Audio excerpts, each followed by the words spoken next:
Palestine और Israel के conflict के बीच यह 3 पैराग्राफ का छोटा सा लेटर है जो 2 नवंबर 1917 को ब्रिटेन के फॉरेन सेक्रेटरी आर्थर बाल्फोर ने एक ब्रिटिश जूश कम्युनिटी के हेड लाइनल वाल्टर रोथस्टाइल्ड के नाम लिखा था। इस लेटर में जो लिखा था उससे पैदा होने वाला झगड़ा अगले 100 सालों तक लड़ा जाएगा। इसका अंदाजा शायद ब्रिटिश गवर्नमेंट को भी नहीं था। इजराइल और पैलेस्टाइन के बीच कौन गलत है कौन सही, इन दोनों का आपस में झगड़ा किस चीज पर है और इस सब में ब्रिटिश गवर्नमेंट का क्या रोल रहा है। स्टोरी स्फीयर की वीडियो में एक बार फिर से स्वागत। ये टॉपिक दुनिया के कंट्रोवर्शियल टॉपिक्स में से एक है और मेरी पूरी कोशिश रहेगी कि मैं बिल्कुल न्यूट्रल रहकर सिर्फ फैक्ट्स एंड फिगर्स पर बात करूं ताकि किसी भी व्यक्ति को ऐतराज ना हो सके। वर्ल्ड वॉर 1 से पहले में किसी किस्म का कोई झगड़ा नहीं था। यहाँ मुस्लिम की पॉपुलेशन ज्यादा थी लेकिन इनके साथ जूस और क्रिश्चियन भी खुशी खुशी रहते थे। उस वक्त ये पूरा एरिया ऑटोमन एम्पायर के कंट्रोल में था। इस मैप पर देखा जाए तो ऑटोमन एम्पायर यूरोप से लेकर नॉर्दर्न अफ्रीका और मिडिल ईस्ट के काफी सारे हिस्से पर भी फैली हुई थी जिसको सल्तनत उस्मानिया कहा जाता है। कुछ अरब लीडर्स जो ऑटोमन एम्पायर के रूल से काफी तंग थे वो खुद को यहाँ से आजाद करवाना चाहते थे और अपने इस मकसद को पूरा करने के लिए वो ऑटोमन एम्पायर के दुश्मन ब्रिटिशर्स से चोरी छुपे जा मिले। ब्रिटिशर्स ने उनसे वादा किया कि अगर वो जंग में ऑटोमन एम्पायर के खिलाफ उनकी मदद करेंगे तो बदले में उनको आजाद देश दिया जाएगा। ऐसा ही एक वादा ब्रिटिशर्स ने यूरोप में मौजूद से भी किया था जो शुरुआत से ही ऐसी कौम है जिनका दुनिया में कोई पक्का ठिकाना नहीं था, यानी उनका अपना मुल्क कोई नहीं था। वो जहां भी रहते थे माइनॉरिटी कहलाए जाते थे। यूरोप में मौजूद जूश पहले ही काफी मुश्किलात का सामना कर रहे थे। उनको नफरत की निगाह से देखा जाता था और कई जगह पर उनका कत्ल भी कर दिया जाता था। पर ऐसा क्यों था? इसके पीछे रिलीजियस कन्फ्लिक्ट है। कई सदियों से क्रिश्चियन ये मानते थे कि वो जूस ही थे जिनकी वजह से जीसस क्राइस्ट की मौत हुई थी। बस इसी मेन कॉन्फ्लिक्ट की वजह से यूरोप में क्रिश्चियन जूस को बर्दाश्त ही नहीं करते थे।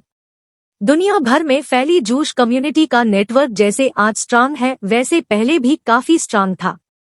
वो पैलेस्टाइन में अपने अलग देश की मूवमेंट को ज़ियोनिज्म का नाम देते थे। इस मूवमेंट की शुरुआत 1896 में थियोडर हर्जल नामी एक जूश पॉलिटिकल एक्टिविस्ट ने की थी। उन्होंने एक बुक लिख इंग्लिश में ट्रांसलेशन जूइश स्टेट बनती है। इसमें भी उन्होंने लिखा था कि यूरोप में मौजूद जूस को अगर सुकून की जिंदगी गुजारनी है तो उनको पैलेस्टाइन में अपना अलग देश बनाना होगा। शुरुआत में कई जूश इस कॉन्सेप्ट के खिलाफ थे। वो कहते थे कि हम एंटी सेमिटिज्म यानी जूस के खिलाफ नफरत की वजह से अपनी कंट्री को क्यों छोड़े। लेकिन देखते ही देखते यह मूवमेंट एक पॉलिटिकल शक्ल में बदल गई। दुनिया भर के जूस पहले पैलेस्टाइन का रुख करने लगे। उनको अपनी ही कम्युनिटी के जाने से फंड किया जाने लगा। उनको वहां बिजनेस और फैक्ट्रीज लगाने के लिए पैसे भी दिए जाने लगे। ब्रिटिश गवर्नमेंट ने उनसे यानी यूरोपीय जूश से भी वादा किया था कि वो उनको पहले पैलेस्टाइन में उनकी अपनी कंट्री बनाने का मौका देंगे। फास्ट फॉरवर्ड करके हम चलते हैं। 1917 में वर्ल्ड वॉर 1 चल रही थी जिसमें ऑटोमन एम्पायर को बुरी तरह कष्ट हो रही थी। 2 नवंबर 1917 को ब्रिटेन के फॉरेन सेक्रेटरी अर्थर ने एक ब्रिटिश जूश कम्युनिटी के हेड लाइन वाल्टर रोथस्टाइल्ड के नाम एक लेटर लिखा। इस लेटर में लिखा गया था कि ब्रिटिश गवर्नमेंट ने फैसला किया है कि जूस पैलेस्टाइन में आकर अपनी अलग कंट्री बना ले। रोथस्टाइल्ड को यह यकीन दिलाया गया इस कम के लिए ब्रिटिश गवर्नमेंट उनको फुल सपोर्ट करेगी और साथ ही यह भी लिखा गया कि इससे यह पहले से रहने वाले मुस्लिम को कोई नुकसान नहीं पहुंचेगा। बल्फोर के लेटर लिखने के 1 महीने के बाद ब्रिटिश सोल्जर्स आए और उन्होंने पैलेस्टाइन पर कब्जा करके ऑटोमन एम्पायर का 400 साला राज खत्म कर दिया। पर सवाल यह है कि ब्रिटिश गवर्नमेंट जूस को अपनी अलग कंट्री देकर बदले में क्या पाना चाहती थी?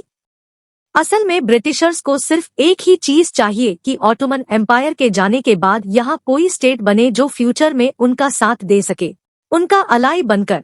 इसीलिए उन्होंने जैसे अलग कंट्री का वादा तो किया था लेकिन बदले में जूस की वो अपनी अलग कंट्री बनाने के बाद ब्रिटिश का साथ नहीं छोड़ेंगे।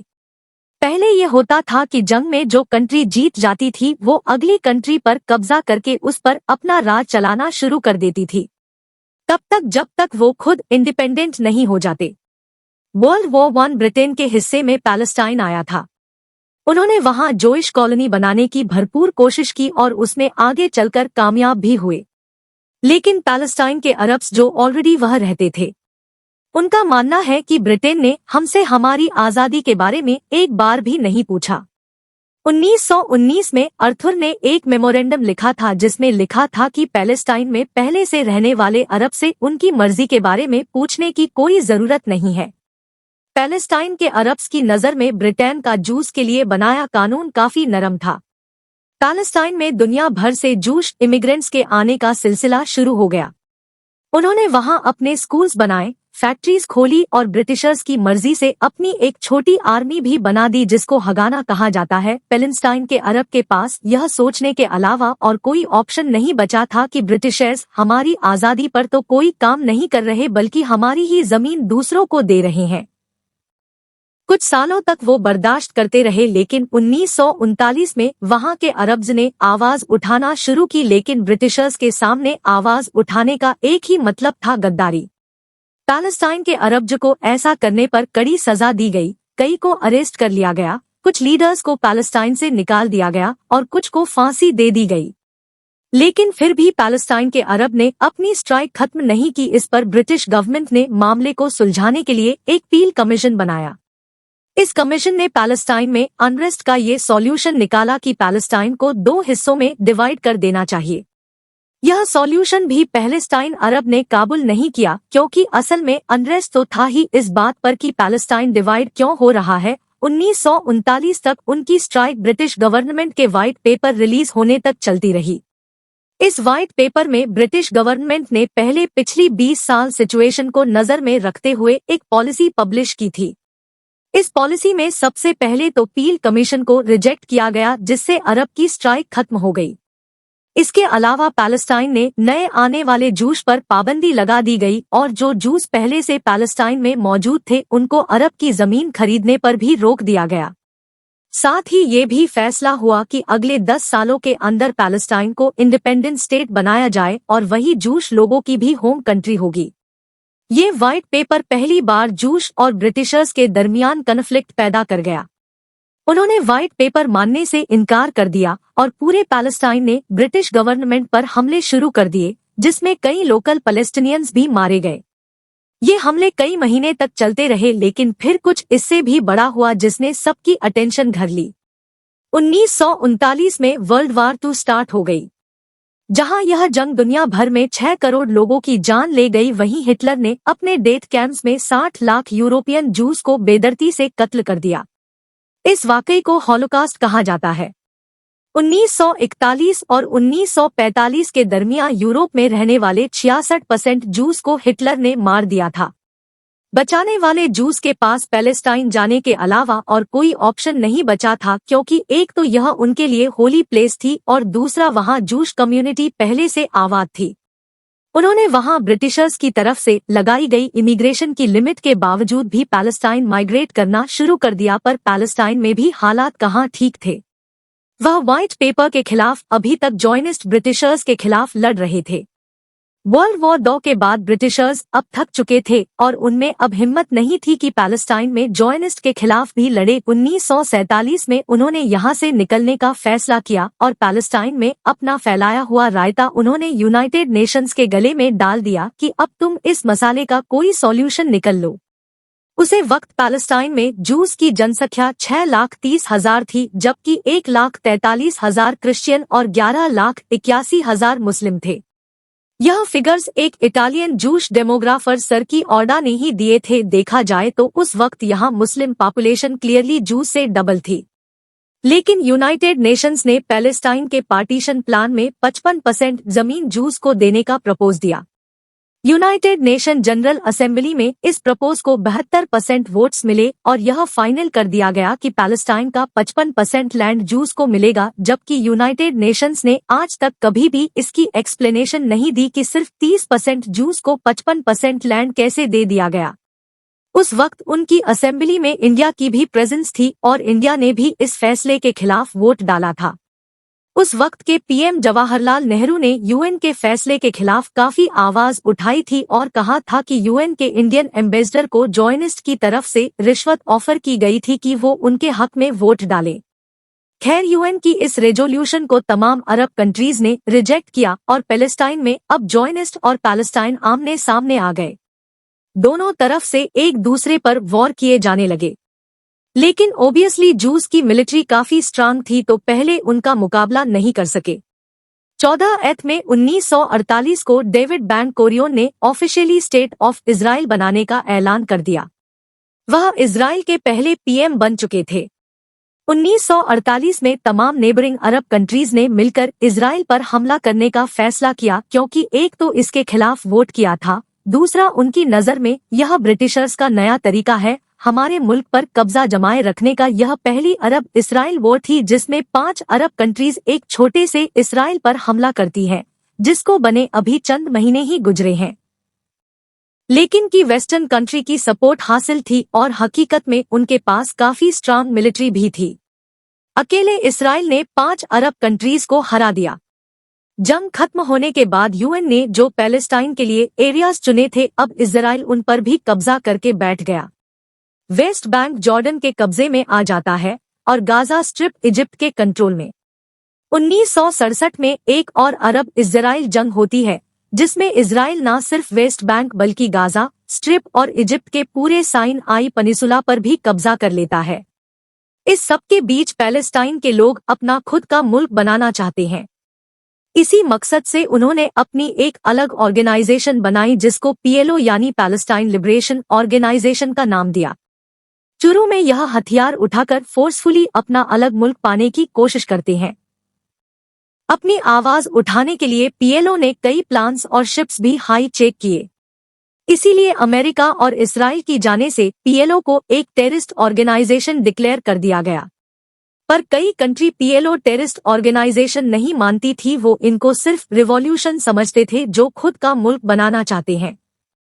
1974 में पीएलओ को यूनाइटेड नेशंस में ऑफिशियली रिकॉग्नाइज कर दिया जाता है, इस बिना पर कि ये पैलेस्टाइन लोगों के रिप्रेजेंटेटिव है। उसके बाद 1979 में इजिप्ट और इजराइल के बीच पीस टॉक कामयाबी से हो जाते हैं और इजिप्ट पहली अरब कंट्री बन जाती है जो इजराइल को ऑफिशियल रिकॉग्नाइज करती है। इस पर इजराइल इजिप्ट को उनका साइनाई पेनिनसुला वापस कर देता है। 2 सालों के बाद इजिप्ट के प्राइम मिनिस्टर को एक्सट्रीमिस्ट ग्रुप की तरफ से मार दिया जाता है, इस बिना पर कि कैसे उन्होंने इजराइल के साथ समझौता कर दिया। इतने अरसे तक वेस्ट बैंक पर इजरायली ऑक्यूपेशन की वजह से काफी सारे जूस वहां पर भी अपने घर बनाना शुरू कर देते हैं। लेकिन इंटरनेशनल कम्युनिटी इस पर एतराज करती है, क्योंकि यह असल में 1947 यूनाइटेड नेशन के पार्टीशन प्लान के खिलाफ था। वेस्ट बैंक एरिया असल में पैलेस्टाइन के लिए रखा गया था, लेकिन इजराइल ने वहां पर भी कब्जा करके वहां अपने लोगों को फंसाना शुरू कर दिया। 1992 में एक बार फिर से इजराइल और पीएलओ के बीच पीस टॉक्स होते हैं। पीएलओ के लीडर या सिर्फ अरफात भी इजराइल को रिकॉग्नाइज करते हैं और इजरायली पीएम भी पीएलओ को रिकॉग्नाइज करके यह तस्लीम करते हैं कि पीएलओ टेररिस्ट ऑर्गेनाइजेशन नहीं है। इस दौरान पीएलओ भी स्प्लिट हो जाती है। उनका एक दूसरा विंग जो चाहता है कि इजराइल से किसी तरह का भी समझौता ना किया जाए, वो बन जाता है, जिसको आज हम हमास के नाम से जानते हैं। दूसरी तरफ इजराइल का एक्सट्रीमिस्ट ग्रुप भी अपने पीएम के खिलाफ जाकर ये कहता है कि लेन के साथ कोई कंप्रोमाइज नहीं करना चाहिए, लेकिन इससे पीस टॉक्स को कोई फर्क नहीं पड़ता। पहले बार आने सामने आकर इस मसाले को सुलझाने की कोशिश करते हैं, पर मसाला यह था कि वेस्ट बैंक में ऑलरेडी काफी इजरायली अपने घर बना चुके हैं, वो भी इजरायली गवर्नमेंट की मर्जी से। तो सॉल्यूशन ये निकाला गया कि वेस्ट बैंक को 3 हिस्सों में डिवाइड किया जाएगा। ए, बी और सी एरिया में सिर्फ पैलेस्टाइन यानी पीएलओ के कंट्रोल में होगा, एरिया बी दोनों के कंट्रोल में और एरिया सी सिर्फ इसराइल के कंट्रोल में रहेगा। 1947 में बनाया गया यूनाइटेड नेशन का पार्टीशन प्लान यहाँ दूर दूर तक नजर नहीं आ रहा था। पैलेस्टाइन को सिर्फ वेस्ट बैंक में गिने चुने टुकड़े ही मिल पाते हैं जहां वो अपनी गवर्नमेंट चला सके। खैर, पीएलओ ने इसको भी एक्सेप्ट कर लिया, लेकिन फिर 1995 में अचानक कुछ ऐसा हुआ जिसने सारे पीस टॉक्स की धज्जियां बिखेर दी। जूस एक्टिविस्ट ग्रुप ने अपने ही प्राइम मिनिस्टर का कत्ल कर दिया। वो किसी भी कीमत पर यह नहीं चाहते थे कि वेस्ट बैंक के आसपास भी कोई पैलेस्टीनियन बसे। 1996 में पैलेस्टाइन के पहले इलेक्शन होते हैं और पैलेस्टाइन की पहली गवर्नमेंट बनती है। लेकिन हमास जो मिलिटेंट विंग है वो इस बात से खुश नहीं होता और इलेक्शन से बायकॉट कर देता है। न सिर्फ इतना बल्कि वो इजराइल में कई सुसाइड बॉम्ब्स भी करवाता है, जिससे इजराइल और पैलेस्टीनियन लोगों के बीच पहले से नफरत काफी हद तक बढ़ जाती है। इस वाकये के बाद इन दोनों के क्लैशेस आपस में होते रहते हैं। इससे बचने के लिए इजराइल ने वेस्ट बैंक में अपनी सेटलमेंट्स के इर्द-गिर्द कंक्रीट वॉल खड़ी कर थी, जिससे पैलेस्टाइन का रहना और ज्यादा मुश्किल हो गया। फिर 2006 में पैलेस्टाइन में दोबारा इलेक्शन होते हैं और अब की बार हमास जीत जाता है।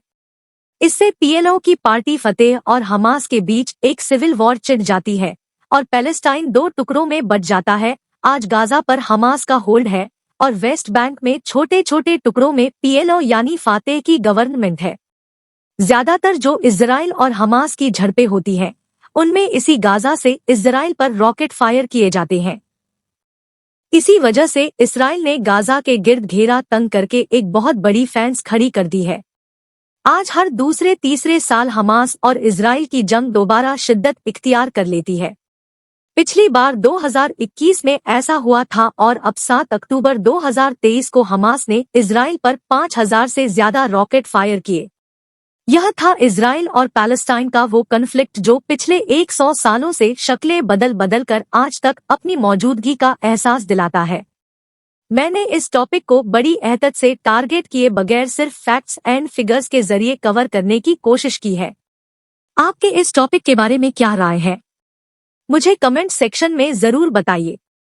मिलते हैं अगली शानदार वीडियो में। धन्यवाद।